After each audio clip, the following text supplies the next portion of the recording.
Cheesehead TV brings you two guys who like to think they know something about football.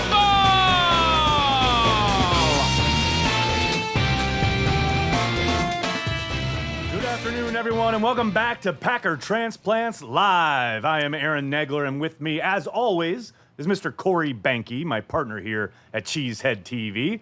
We are coming to you live from the Live X Studios in Midtown Manhattan. So, Corey, why don't you tell us what is on tap today? Today, we're going to wallow in the morass of whatever the hell that was in Washington and get ready for a suddenly dangerous Buffalo team. But right now, it's time for the good, the bad, and the ugly. We got the good. We got Geronimo Allison. We got the bad. We got Randall Cobb. And we got the ugly. We got The Green Bay Packers. ouch. I'm sorry to do it. I'm sorry to say, but they were ugly on Sunday. Every aspect of that team that we saw there in our nation's capital on Sunday afternoon, many of our viewers here today and maybe people listening later on the podcast undoubtedly watched you and I in our maiden watch party voyage here at Cheesehead TV. That was fun. The watch party was fun. Watching the game itself, Not so much. not so much. You know, it's week 3, though. It is week It's 3. week 3. A lot of ball game left. Got to get a little perspective. People come to Packer Transplants for perspective. They come for the analysis. I don't know what you're talking about right now. They come for the perspective of a fan. Is there someone involved in this show that I'm not aware of that is going to provide this? Because I ain't going to get it from us, that's for sure. All I know is it's only week 3. It is only week 3. Okay. That means there's a lot of news. But by the time you get to week 3, things start happening, which of course means injuries. So let's get to it. In the news, number 1, the Packers signed a free agent in season. They signed cornerback Bashaud Breeland. This guy was a pretty highly sought after free agent in the spring. Agreed to terms with the Carolina Panthers on a 3-year deal, but then had a foot injury that got infected, and failed his physical. And so he's been taking all this time getting back his health, basically. And you can bet that if the Packers medical team has cleared this kid, he should be good to go. So, obviously, exciting. The corresponding move there is Devon House being placed on injured reserve. Now, it's Devon House and Mo Wilkerson most likely, or is going to be placed on injured reserve, though that hasn't officially happened yet. But the Devon House move, House was dealing with a shoulder injury. Actually, Breeland is a step up, in my opinion, as far as their play on the field. Now, yes, House was dealing with an injury. It seems like a lot of people are excited about Breeland. Well, they should be. I'm excited. I think you should help them as far as not only on the boundary, but in the slot as well. He's very flexible. He can play pretty much anywhere you want, every corners. You've seen through these first 3 weeks how kind of multiple Mike Pettin is, so it's a good thing. Next up, another injury situation. Nick Perry still in the concussion protocol. Obviously left the game late in Washington on Sunday afternoon. Mike McCarthy saying this morning that he is still in the concussion protocol. We all know the drill here. Every concussion is different. Some guys bounce back quickly. Some guys it lingers. We'll have to see on Nick. I'm going to blame that one on Michael Cohen. Because of the article Okay. he wrote? Michael Cohen comes out with an article. Hey, everybody's using fancy helmets. There's no concussion yet. And concussion. Thanks, Michael. Cue concussion. Appreciate that, Michael. Oh, my goodness. Next up, Aaron Rodgers and Kevin King, both in the rehab group. Neither one of them practicing today on Wednesday. Obviously, Kevin King, that continues to be a concern. But Aaron Rodgers, we need to get this guy on the practice field. Yeah. I think that's going to be the whole year. I mean, at least they're practicing on Wednesday, unlike last week. We'll talk about that a little bit later in the gig. But Aaron Rodgers, not out there. I mean, don't you think that's going to be how the year goes? I don't think it'll be the whole year, but it'll definitely be a few more weeks. There's some reports that he's even saying, like, he feels it getting worse. So if it's getting worse... Yeah, I don't know. I think a lot of that was generated off that one kind of throwaway comment he had in the locker room last week where someone said, "Are you worried that it might get worse?" And he said, "Yeah, there's always that concern," or something like that. And then, the internet goes to town, and they blew that up into something that it really wasn't. And speaking of injuries, Justin McCray Most likely going to miss. He hasn't been declared out yet, but he will most likely miss the game against Buffalo. Our good buddy, friend of show, Rob Domofsky, reporting last night that the Packers are planning on starting Byron Bell at right guard. Look out. Holy moly. Now, I am of the opinion that Bell is a much better guard than he is a tackle. But that's only comforting insofar as that Byron Bell is a terrible, and I mean god-awful, tackle. So he's slightly less horrid, putrid, awful when playing guard. There's nothing better than in week 3 having all bad options. Yeah, well, Love it. Love it. But hey, speaking of all bad options, where's the silver lining? What really would have been an issue is if Brian Bulaga had been made to sit out because of the back injury that had him leave the Washington game early. But Brian Bulaga practiced today, albeit in a limited fashion. That's good. But that is a good sign. Yes, it is. Because if Aaron Rodgers were to trot out there against that Buffalo front on Sunday with Jason Spriggs and Byron Bell as his right side, much like some of that stretch in the game against Washington was, whew, Nelly. Jason Spriggs got beat a lot. Yeah, he did. He did. Like there were at least 4 did. plays. You had one that you outlined on Twitter, but there were at least 4 plays where he just got it was just like, is there someone there blocking? Can I I'm going to point out something on the YouTube chat here. Mike Witt. I'm right there with you, Mike. Mike says, just sign Jari Evans already. I mean, Evans did a fine job for them last year. Yes, he's a year older. Yes, his play declined a little bit as the year went on. But he's worlds better than Byron Bell. Worlds better. Why they are, not bringing him back, I don't know. Oh, yeah? Well, I'm going to point something out on the Facebook chat. Ooh, are you? What's happening on the Facebook chat? I'm going to give a shout-out to Madi from Israel. What's up? So what's up, Israel? Checking in. What's up, Israel? We always say it, dedicated to Packer fans worldwide. That's around the globe, people. All right, so let's talk about the offense. It was hard to watch. It was a sloppy affair. And as we just alluded to, to me, it all starts with Rodgers being unable to practice. I think you saw a number of instances in Washington where guys just weren't on the same page. I did put this particular play on Twitter. It was a 3rd and short. They're running an RPO. He pulls the ball and looks to Adams, I guess he's expecting to be running a slant, and Adams is run blocking. And Aaron, with his gimpy knee, has to pull it down and run for the first down. He picked it up, but that's not what you want. Like, you want to get the ball out of your quarterback's hands. And there were so many instances of that. There was a throw to the end zone to Cobb where it really looked like they were having different ideas of what kind of coverage they were trying to beat. And that's just something that you don't see happen a lot between Cobb. And this is Cobb and Rodgers. Like, they've played a million snaps together, and they were not on the same page. And that's concerning. Well, typically, if he's practicing like every week, you see some new little wrinkle that he's worked on with the guy, right? Exactly. So it's like, it's that time. I mean, it's even like you and I. We've improved this show every week. Yeah, that's debatable. Little by little in increments. Incrementally improved. But it's the same thing, right? You spend enough time with each other. You kind of go through, you get through the process, and then you find these little wrinkles.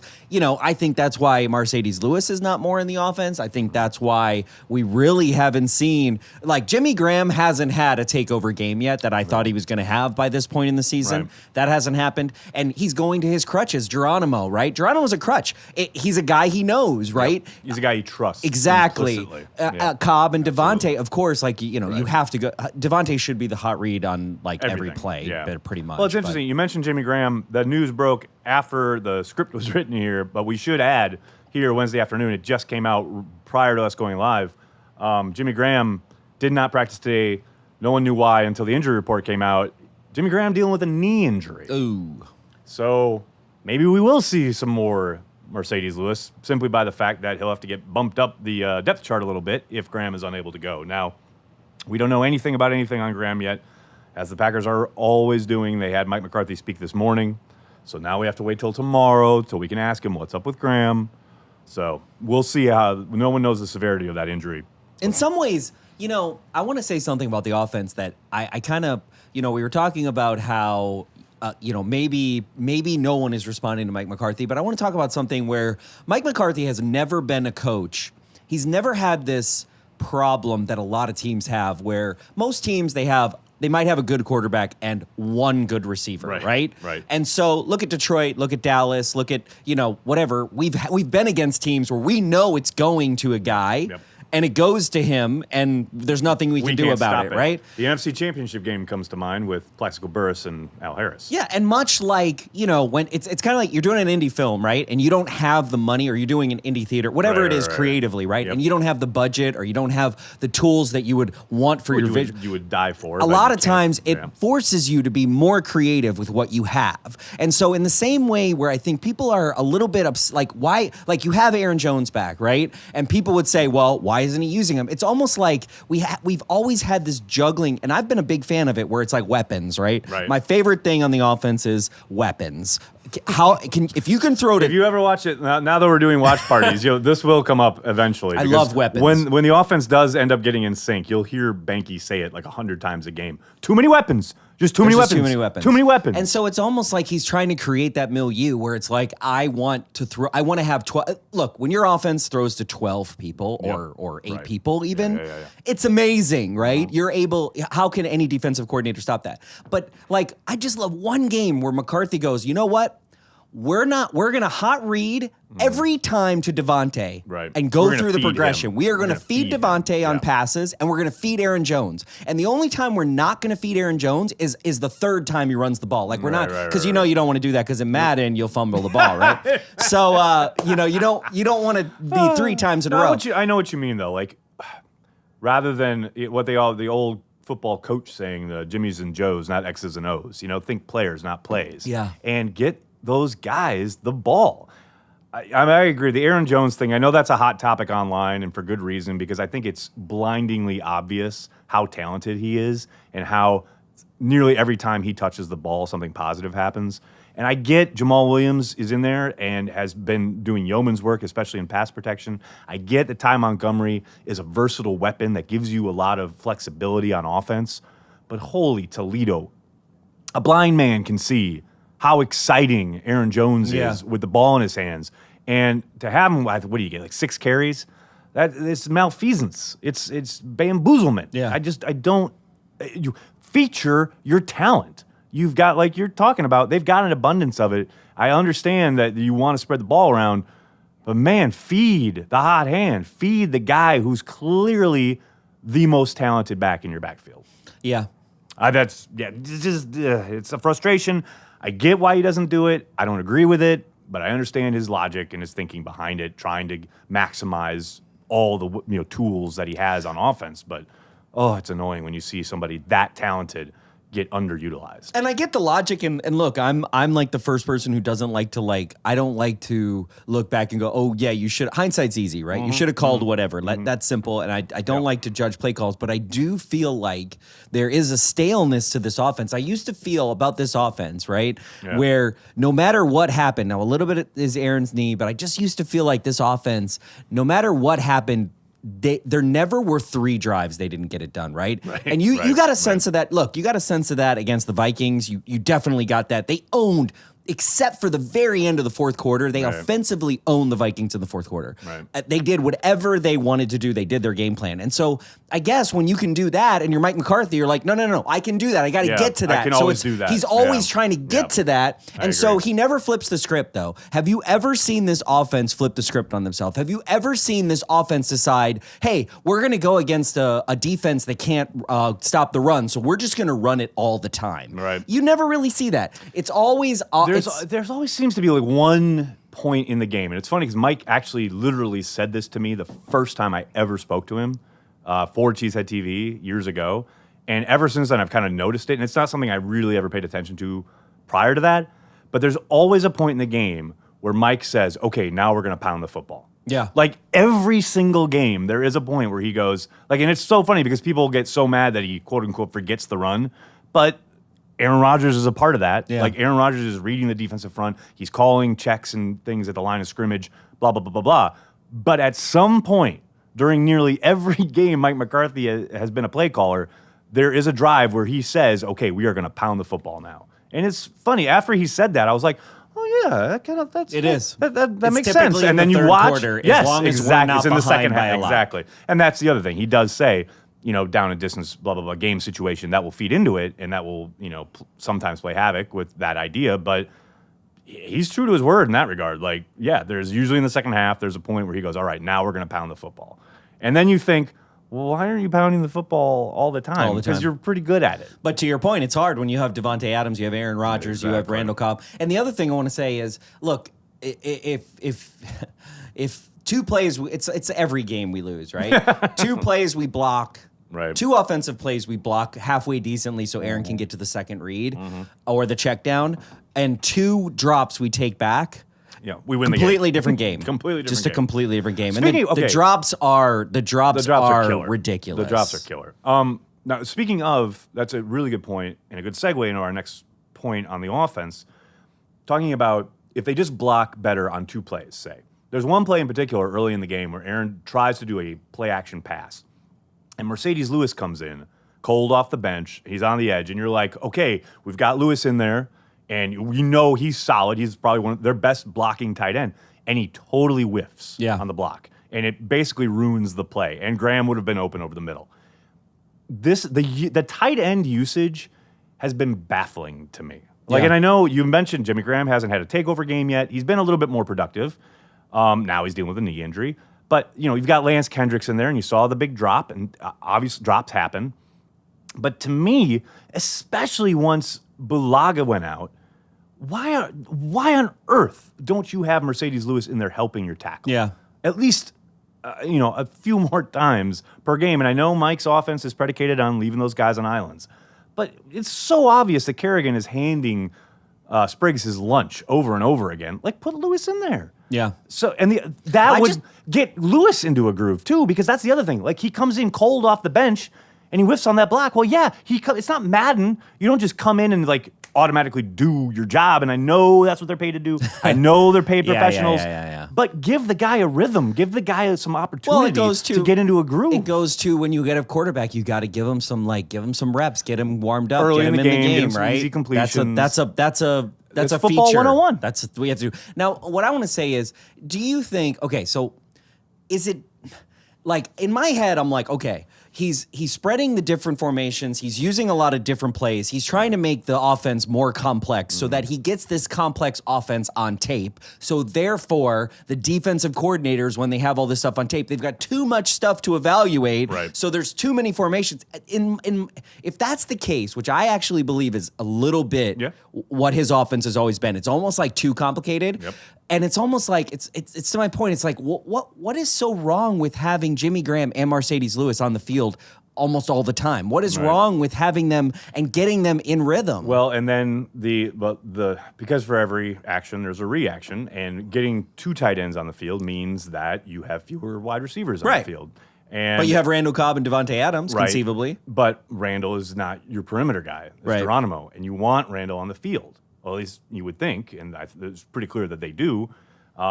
So that means you're going to have him in the slot, and you're probably not going to split out Mercedes Lewis. So then you've got to split out Jimmy Graham, and now you've got Lewis in line. That's something that I think they could be cooking with gas. But then look at Geronimo Allison. How do you keep Geronimo Allison off the field? The guy's been the most consistent performer on offense through 3 weeks. Yep. I mean, I don't think anybody would argue with that. Allison, of everyone on offense, Allison has been the most consistent. Yeah. And it's kind of funny because he was probably the guy with the most questions about him, at least that I saw online this summer, leading into this year. Who's the number 3 wide receiver? Do you really think Allison will be it? Blah, blah, blah, blah. He's been nothing but solid. Everyone thought he would make the team. Oh, yeah. It wasn't a question of would he make the team. It was whether he was number 3 or not. Was he going to be a solid number 3? Could somebody be him exactly. for number 3? One of these rookies come along and... Which clearly is not the case. No. But, it's so funny. So there's so many options. It is so complicated. And it is, as you say, it's so easy to sit back after the fact and go, well, you should have done this and you should have done that. But, however, there are moments and there are kind of themes and narratives and I think gameplay and ideas where it's fair to say, I don't understand this. we've seen McCarthy how many years now? Over a decade. So we've become very familiar with how he calls a game, the flow, and how he reacts to certain situations. The other coaches across the sideline, they know this too. If we see these things, they know this stuff. So it just, I guess, is a long-winded way of saying, really wish we would have some kind of, change up. Yeah, and I know innovation. Yeah, football and I know innovation. This was a long topic this summer about the playbook, etc. And it just looks very, very similar. Yeah. It's really hard to do, too. I mean, you're talking to someone, there's plenty of things I've done for decades, right? And so you don't want to, it's hard to change. Yeah. There's something I like to bring up that I just try to never forget. And I do feel like I have this, I don't know, you put this in my head last weekend about, like, are we stale right now? Yeah, we added Patton, but it looks like Dom Capers' defense out there. Yeah, we added Philbin, but he's not letting him call the plays. And so, it's like, what are we? Where is the innovation? Like, my grandfather's hardware store was in Brillion, Wisconsin. I'll tell this little small story. And, do it. You walk in there, and, they used to blame, like, Home Depot and all these things. Well, Ace Hardware, there's a lot of local hardware stores in Wisconsin still, because they innovated and they changed. They were like, oh, we'll sell flowers, or, they just brought in different things about what their local community needed, right? And they never stopped innovating, right? And they never, and that allows these other places to still exist, right? Now, that's not to say that Walmart's not going to take them. Everybody, Walmart and Amazon are going to take everything over, but still, it is a point where you walked into his hardware store and it hadn't left 1960. Right? Yeah. It was like Vince Lombardi walked in there one day and then walked out and they never changed the store, right? So it does feel it's week 3. Yep. Everybody needs to chill the F out. Very early. But I don't know. Now some of this does feel less. It does, but now this is all with a big varnished coat of, we're coming off one of the worst performances we've seen this team have in a very long time. After an overtime tie with a very talented Vikings team. You saw the Vikings come out incredibly flat against the Bills last week. You saw the Packers have a very sloppy, unfocused performance in Washington. So we're viewing everything. That's the latest kind of lens that we're viewing this through. I have little doubt that they will look at least somewhat better against the Bills. I don't know. Wow, that's a vote. I'm not going to sit here and say, we've seen it way too many times. Where they go on these stretches of ineptitude. 4-6 a couple years ago comes to mind. Yep. So I'm not sitting here saying they're going to completely bounce back this week, but they could. We got to let it play out. It's only week 3. Yep. And now we need to talk about the defense. Okay. Because you were talking about Mike Pettin and how it still looks like Dom Capers' defense. Oh, yeah. I will say, though, if it looks like Capers' defense, it's kind of the Jekyll and Hyde defense at this point. There's always a half or a good stretch where they look pretty good, pretty decent. You're pretty excited at the prospects. And then there's a stretch or a half where they look awful and they are giving up huge chunks of yards and points and et cetera. They're, and I know I've talked to a couple guys on the team they're just dying for a complete performance on defense. It just hasn't happened yet. I think it will happen, hopefully sooner rather than later, but it's just getting consistency through 4 quarters. That's the goal now. But doesn't it feel like to you that we still cannot get, most of our sacks, take the Clay Matthews target out of the picture now. We'll get there in a second. Okay? We'll get there in a second. second. All that BS out and the fact that he's targeted. Yep. But it just feels like, and you watch the tape more than I, so I might be completely wrong, but it feels like most of our sacks have been coverage sacks. They haven't been penetration sacks. That was on the tip of my tongue as you were speaking to say, you know what they were, Corey, and then you said it. Yeah, they've all, not all, but most of them. And that's not good. We need 50-50 here, guys. We need some penetration sacks. We need to. Well, on my Twitter feed earlier today, I put up a video that I completely ripped from Ben Fennell over there at The Athletic. If you aren't, I highly encourage every Packer fan out there to find Ben's tape study post column that he does every single week for The Athletic. It is outstanding stuff. But there was a great example of Pettin getting pressure while not giving up coverage. And it was a great kind of design where he had Daniels and Kenny Clark as out wide. And then he was mugging the A-gap of the linebackers. and he brought corner blitzes from either side while having the linebackers drop out from that A gap. And the offensive line didn't know what to do. It resulted in a check down, and they got off the field on third down. It was the first third down in the second half. And it's a great example of how Pettine can scheme up pressure without having these guys who can win one-on-one battles. The problem, you can't do that every down. Yeah. You can't do it every third down. You can't do it every obvious passing down. At some point, you got to win a one-on-one. At some point, you have to have 4 guys put their hands on the ground and get to the quarterback. Right, and one of those guys beat beat somebody their guy. in front of them. Yeah. I thought Reggie Gilbert actually played pretty well and had some opportunities. It's just the quarterback was able to find a read early. That was in the first half. And I also feel like we sniff out screens. So far in 3 games, we're sniffing out screens better than we ever had, right? Yes. There've been some screens they're not getting out. killed on the that smoke that teams ran for 1 billion yards last year after that Saints game where the Saints, I think, ran 4 or 5 of them. And then once it was on tape, like that's all you saw against the Packers because it worked all the time. And it worked every time. And can I tell you something? There is a key component to why the Packers are shutting those down this year, and his name is Jair Alexander. Teams keep trying to test him on this stuff, and he keeps blowing it up. And there's 3 plays specifically in the last 2 weeks where he has absolutely taken the lead blocker, shed it, and just blown the play up. And that's what was not happening last year at all. Now, some of that's obviously on Jair Alexander and his talent and his physicality, but some of that's coaching. Yeah. And some of that's a new defensive For sure. staff saying, okay, we are not going to get beat on this stuff this year. So I think that's been encouraging. I think, clearly the biggest issue is safety. The safety play, especially these big shots. We saw another big shot over the top on that first drive by Washington. And guess what? Joe Witt Jr., my man, my guy, love Joe Witt. He called it. After the Vikings torched them on that 75-yard touchdown to Diggs, they had defensive coach availability last week, and he was asked about giving up that touchdown, etc. And he had, I pulled this audio, I pulled this video. I wanted to have Joe talk about it himself because he knew this was coming. This opening shot from the Redskins, he knew it was coming, and they still couldn't stop it. 14 over the top, where you're going to get tested at least the next 4 weeks because it's on, everybody's tape for the next 4 weeks. So, even though they did check the ball down, they're going to push the ball vertically up the field. We have to do a better job of maintaining vertical control, from not only the corner but the middle of the field. I mean, that's a dual play. So we're going to get tested. They should test us because we put a negative play on film. So that's just part of it.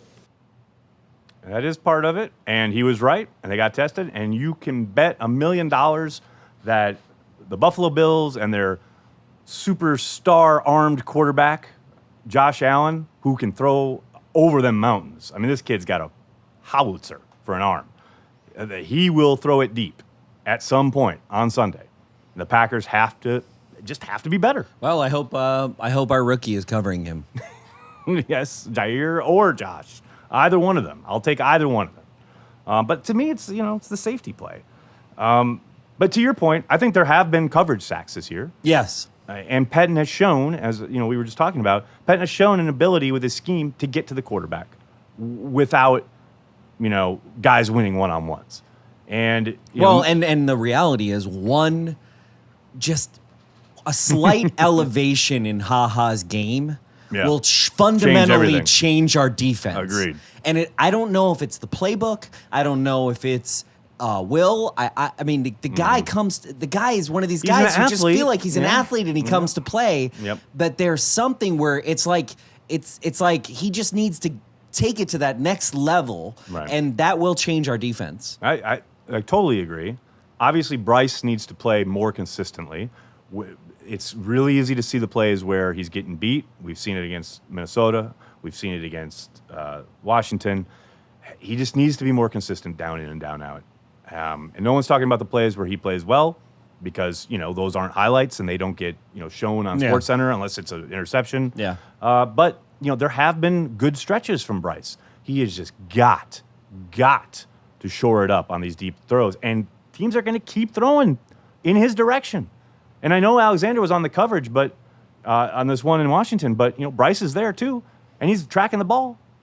it's just people are going to keep going to his side. They're going to keep going, whether it's cover 1, whether it's cover 2, whether it's cover 3. They're going to keep going. Where's Bryce? Where's Bryce? I ID him before the snap of the ball. The reality is he has the tools. Like, he has absolutely. all the things that he needs. I agree. To play in this league. It's Finally, before we get off the defense, I just, I don't want to belabor this because this has been all the rage, all the talk. I've been kind of, at this point, I'm just over it. But what is Clay Matthews supposed to do? What is Clay Matthews supposed to do? At this point, what is he supposed to do? I mean, tackling is illegal. Sacking the quarterback is illegal. Being a football player is illegal. It's just, if I can't even fathom how frustrated Clay Matthews has to be right now. Oh. Like, what is he supposed to do? It's jumped the shark when they had, I saw this thing on Facebook. It was Kevin Hart. There was a whole thing with Kevin Hart. It was this morning on Get Up. Yeah, this morning. ESPN. Yeah. Yep. And they're all like they're like copying all the memes that are out there now. Yeah. It's become a joke of itself. Rich Eisen had the great take, Yes. which is interesting since, he does get paid by certain entities. Yeah, but now obviously he's saying this on his own show for DirecTV. Right. But yeah, he's the face of NFL Network. He's there every Sunday morning in your living room leading up to the 1 o'clock kickoffs. And here's the face and the voice of NFL Network saying, you guys are crazy. This is stupid. What are you doing? Well, and I think I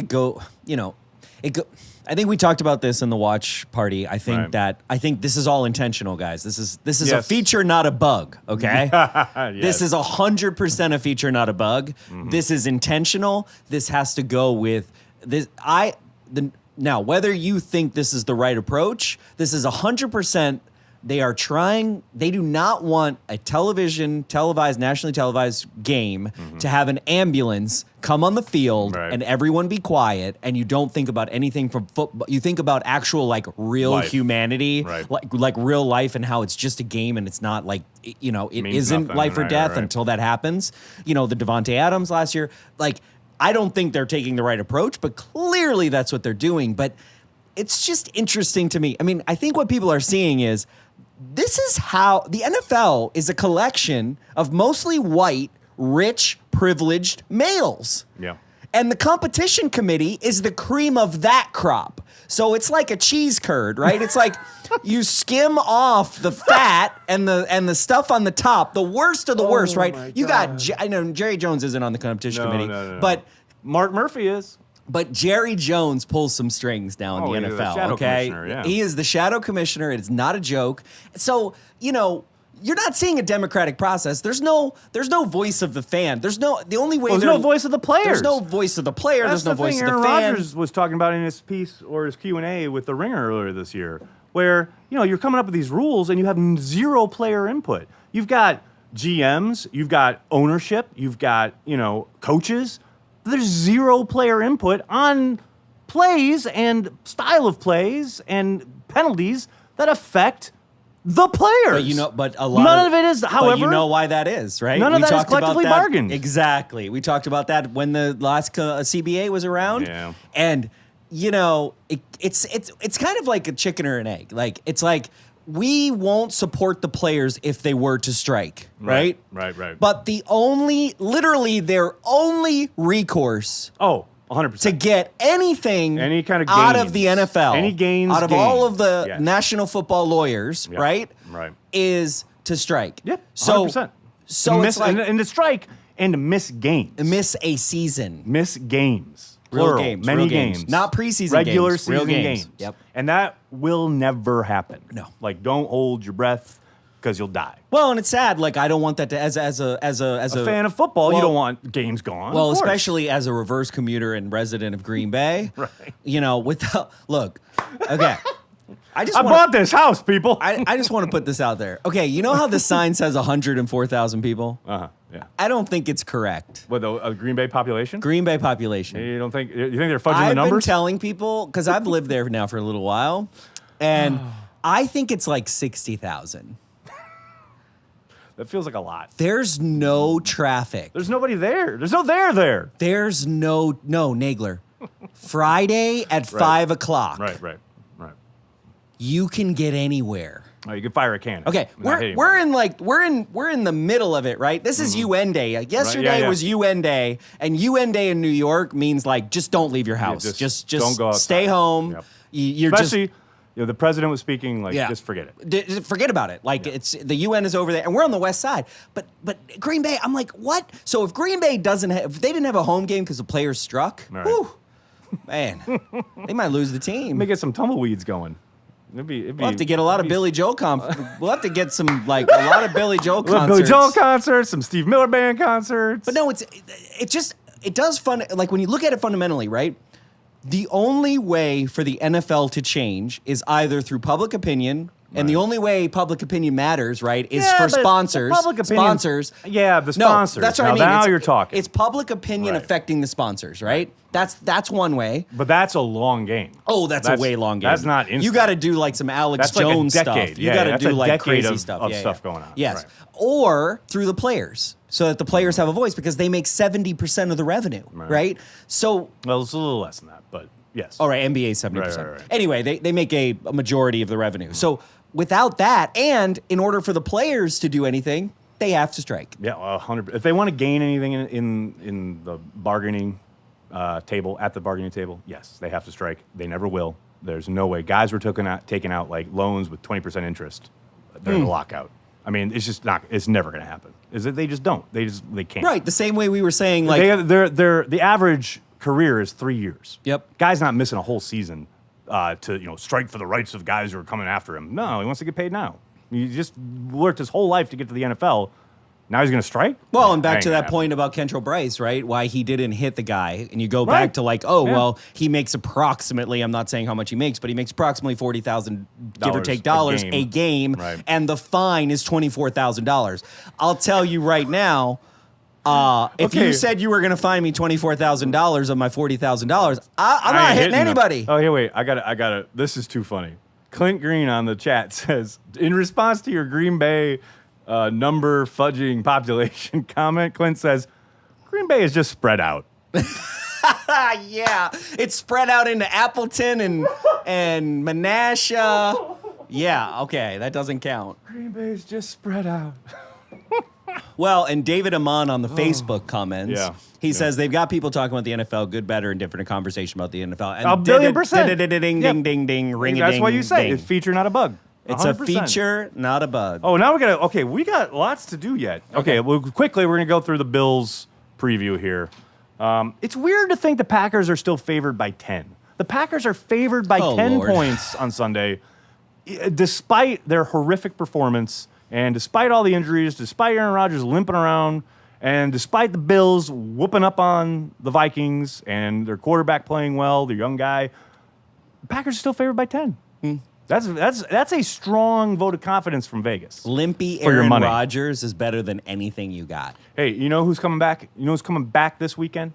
Micah Hyde. The return of Micah Hyde. Ooh. Micah Hyde, who got a raw deal from the Green Bay Packers. Yes, he did. I say this all the time, and people always kind of go, well, you can't pay him because where were you going to play him? So did you had Hayward. You had Morgan So did Burnett. Hayward. You had Ha Dick, so you're not going to play him at safety, blah, blah, blah, blah, blah. Let me just say this, okay? Their whole kind of mantra about, draft and develop, Yes. what they never talk about is draft, develop, and pay. Yes. So if you earn that second contract. Yes. There was not a more shining example of the type of player that you wanted in Green Bay than Micah Hyde. Packer a guy people? who was drafted and had his ups and downs, but by the time it was down the stretch of the last year of his rookie deal, he was playing lights out football. He absolutely saved them on defense that year. That was the year of run the table.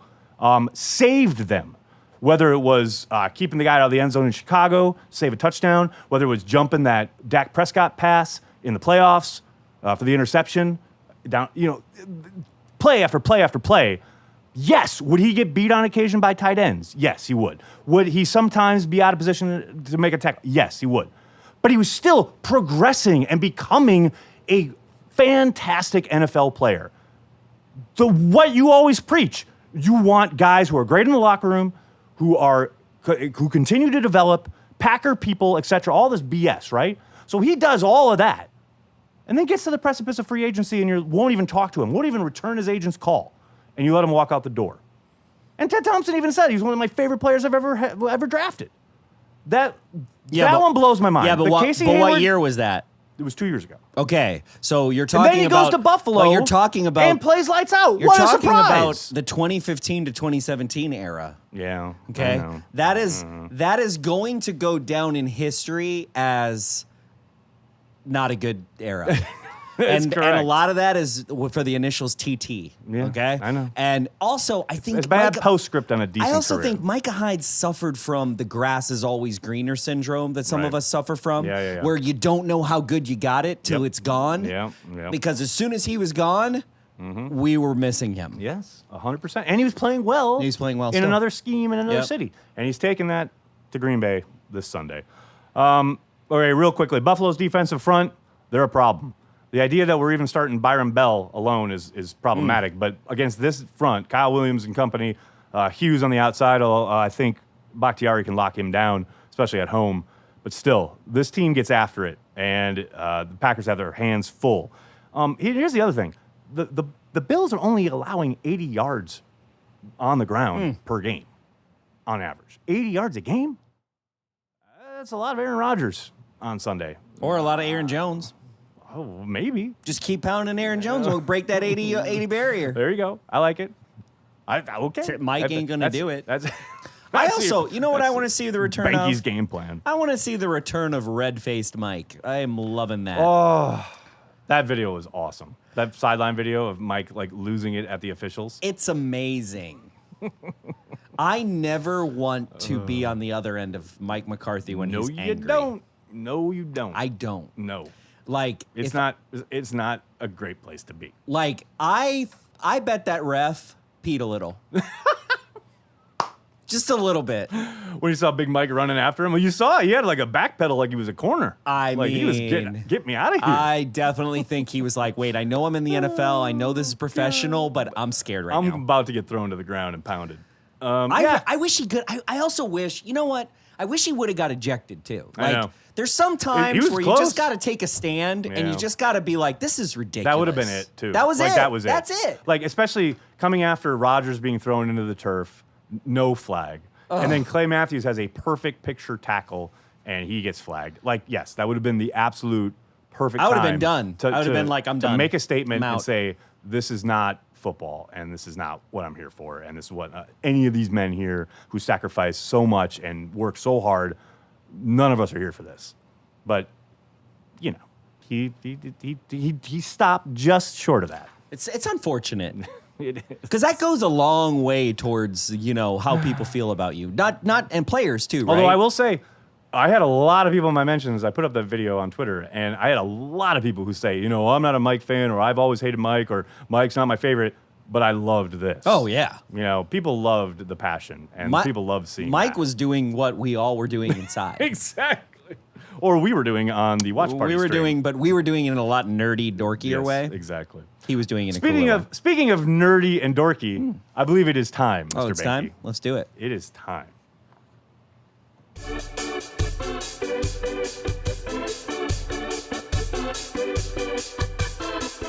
This week in the Packer blogosphere.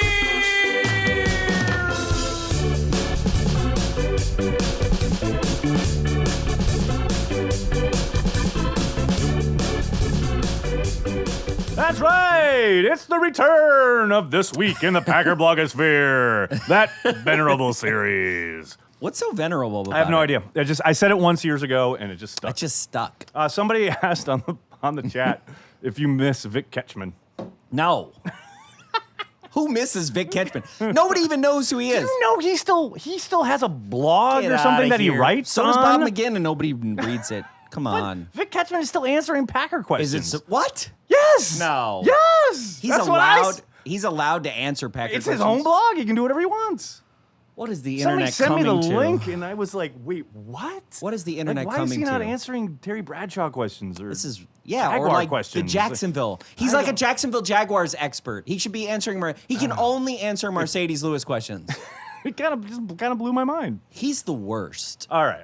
He's the worst. Speaking of blowing my mind, Bob McGinn, then Vic Ketchman. No, Vic Ketchman. I think Vic Ketchman's above Bob McGinn for me. I tried to segue out of it. Why did you bring it up? Somebody asked. Oh man, Vic Ketchman was the worst.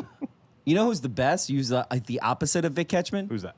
Wes Hodkiewicz. That's right. Love me some Wes Hodkiewicz. Our boy. I wish he would watch the show. He won't. He never does. Hey, I will say He though, won't. it's Throwback Week, right? They're wearing the throwback unis. So he might- so I wore my throwback hat.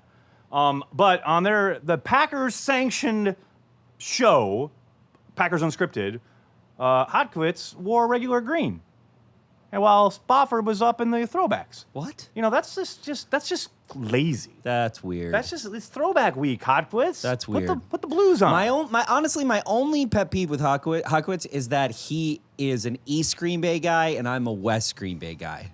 Other than that, like we're blood brothers. Yeah, but it's because like you live right by the stadium. No, but So I think that's even part though of I it. was He born does- in he East doesn't Green Bay- want- he doesn't want to live by work. Even though I was born in East Green Bay, I'm really a West Green Bay guy. All right, so I want to give a shout out to our Patreon people, our Oh. Patreon patrons. They actually got some exclusive we content. got exclusive Can you believe content it? for our patrons on Patreon. If you haven't, and you want to support the show, you want to support Cheesehead TV, support what we do, this is the kind of thing you'll get. We have a little clip here from an exclusive interview with Randall Cobb. It's up on our Patreon page. This is kind of the last question I asked him about. We talked about last night for a good 15 minutes. We talked football, fatherhood, the combination of the two of them. And in this clip, you'll hear Randall talking, but you'll also hear his infant son, who he was tending to while we spoke. It's just great. This is his kind of take on how having a child has changed his perspective when it comes to the game of football. It definitely, I think, has changed my perspective, and I think I felt that the moment that he was conceived, when we found out that we were pregnant with him, I felt the change in me when it came to football as well. And not to say that I wasn't, but I love this game. This has been my life since I was 7 years old. So that I think that fire was reignited in a different way. And, I think I attacked my days differently. And also, like I said before, I don't ride that roller coaster like I used to. I think having him to come home to after a bad practice or, after a great game, it brings life back full circle to what's important. After the Chicago game, the opening night, I came home and, I was on daddy duty and I was feeding him every 2 hours. And, when I got home from Washington this past week, I was obviously down and out on myself. So whenever I was able to hold him, it kind of put life back there into perspective. And I know that, there's always tomorrow. So, I'm ready to go back to work tomorrow. Well, I can't thank you enough for taking time out to talk to us today. Randall Cobb, you're an absolute legend. Thanks a lot for the time, man. Thank you. I'll talk to you later. So there you go. If you want to hear the whole thing, join our Patreon Randall page. Cobb, the only place you can listen to that interview. The only place you can hear the whole interview is on our Patreon page. So thanks to our patrons on Patreon. You guys are absolute legends. Yes. And that's the kind of stuff we'll be throwing up there throughout the season. Not only that, but we got a little contest, a Twitter contest. Twitter contest time. We used to do this back in the day. And this, you know what's funny is I saw this hat on Mike McCarthy. Yeah, you did. And I was like, I really want that hat. And, I'm a little selfish. I really want it. It's really cool. But we're going to give it away. We are going to give it away. So, okay, if you have a Twitter account, these are the rules. You got to use the hashtag Packer Transplants. We've got it on graphics right now. Packer, not transplants. Packers Transplants. Packer Hashtag Packer because we Transplants. clearly don't know how to make a title. Nope.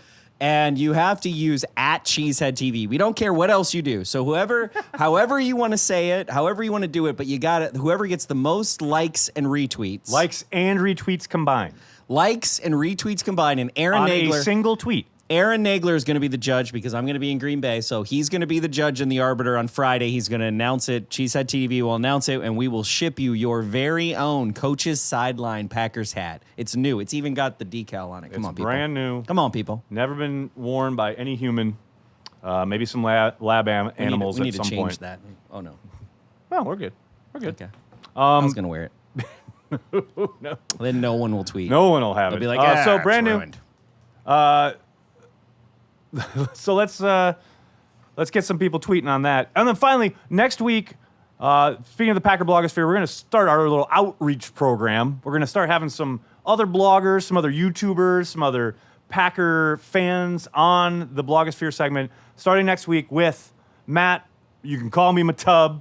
He's the host of one of my favorite segments in all of the internet, Hottest Take of the Week. He took down my old buddy Ryan Wood the other day. I was laughing really hard. Got to have Matub on the show next week. Make sure you're tuning in for that because it's gonna be a good time. And that'll do it. That's it, Corey. We did it. We did it. I mean, that's everything, right? Yeah. All right.